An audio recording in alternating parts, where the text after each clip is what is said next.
once again, it's your boys, No Jobbers Allowed, and today we coming at you with a review of WWE Starrcade, one of WCW's old tent poles and a great pay-per-view that WWE decided to bring back tonight. And as always, I'm your boy Big Ish, and with me like always is...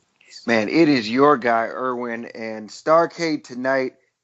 It kind of went under the radar, and I'm glad that they decided to put this actually on the network because, it was a house show format, but I really, really liked it. What'd you think about it overall, Big Ish? Overall, I thought it was nice, clean, and to the point. So it was actually pretty dope. And I'm hoping next year they go ahead and extend it and bring it back to its full glory. Yeah, they can definitely make this one of those staple shows, or even make it a one-off like this every year to make it feel special, because it really did feel special. And to even start this off, we get Elias performing a special concert for the live crowd, and he actually has Ric Flair with him, and it's always good to see the Nature Boy out there. What'd you think about seeing the Nature Boy? I don't know if he was drunk or not. It's Ric Flair, man. So Yeah. I don't know anyone my age or older who don't have love for Rick. He's a staple in pretty much everywhere you go. If you like wrestling, was a fan of wrestling, or just a nonchalant viewer of wrestling, everyone knows Ric Flair, dog. So you can't hate on that. He's mainstream, and him and Elias are out there.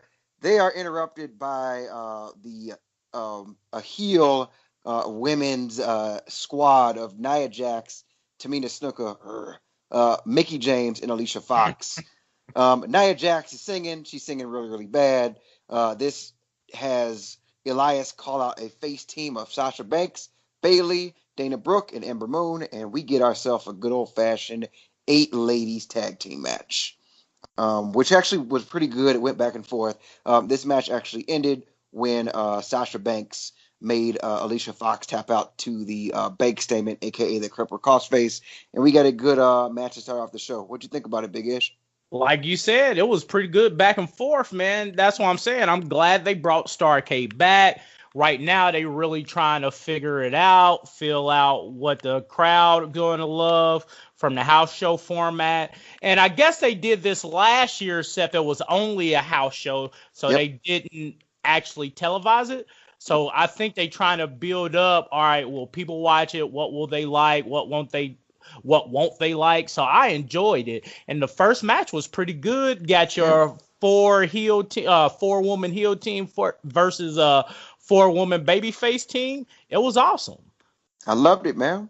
All right, and then the next match we had in the show, we had it wasn't necessarily a match. It was a segment that led into a match where we had Miz TV, and our guests on Miz TV were Rey Mysterio and Shinsuke Nakamura. They were talking stuff to each other, and this led into their match for the United States title, which was some good back and forth for a while, but then we had Miz with the interference on Rey Mysterio to give Rey Mysterio that DQ win.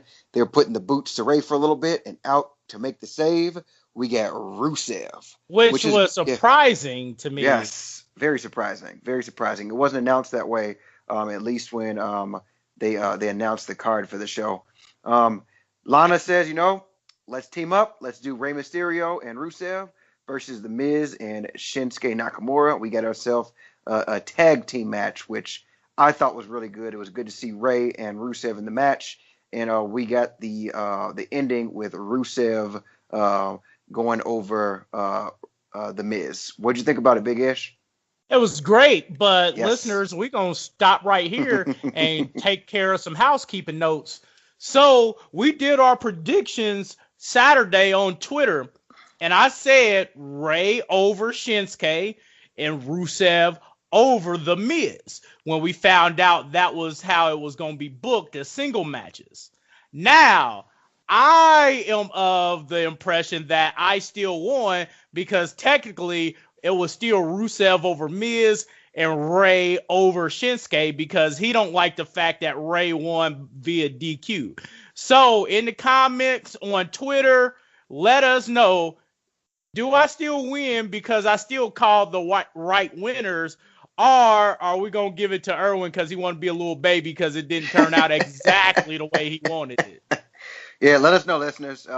Again, if you would have called the actual booking of this happening this way, I'd have given it to him. But no, I'm not. I'm not taking this. It wasn't even the same match. A win is a win, and who I said would win has won. We So, will. Yeah, we'll leave it up to the listeners, man. We'll leave it up to the but listeners. but other than that, it was a great match, and I enjoyed every second of it. I love Rusev, and I'm happy that every now and again WWE does let him shine. Not all the time, but every now and again. So what's next, bro? It's good. So next up, we get the main event of the evening, where we have AJ Styles versus Samoa Joe in a steel cage match. And when you get AJ Styles and Samoa Joe in the same match, the same sentence, the same anything, it's always money. They had a really, really good, very physical match back and forth, which ended with Joe tapping out to the calf crusher. I liked it a lot, a lot, a lot. What were your takes on this, Big Ish? Well, I mean, when it comes to Samoa Joe and AJ, they work so well together, even since their Impact days. And WWE is really just trying to mine that until that cave is dry. And they are doing at least a good job of it because you got two amazing workers. And that match was pretty awesome. You got Joe dominating in the beginning with his power game. And then, of course, AJ turning the tables with a little bit of agility and speed to overcome the power game. So it just is what it is, man. I really enjoyed that match, and I think WWE is really just trying to, get everything they can out of a rivalry that was started way before they even got to WWE. Definitely. I loved it. And this show overall, I liked it. It was not much filler, only because it was an hour. It didn't feel bloated. It went by really, really quick, and I hope WWE does more network specials like this. Give us a little bit more content to watch on a Sunday evening where we're not doing too much. We're all winding down. And like we were talking about on Twitter earlier or via text, sometimes it's easier to digest these 1 hour shows as opposed to the big 5 hour events that they hold every single month.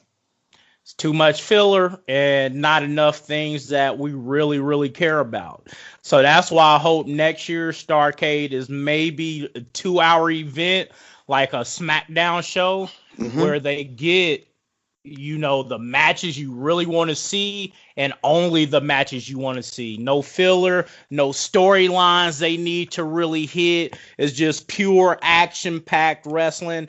And maybe that is what WWE is building to. And if they are, I'm happy. I hope so, man. And I think that's all we have. That's the No Jobbers Allowed review on the Starrcade event that happened tonight.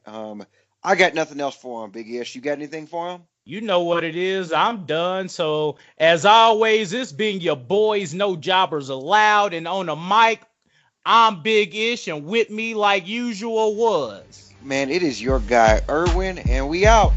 We out. Listen to this music.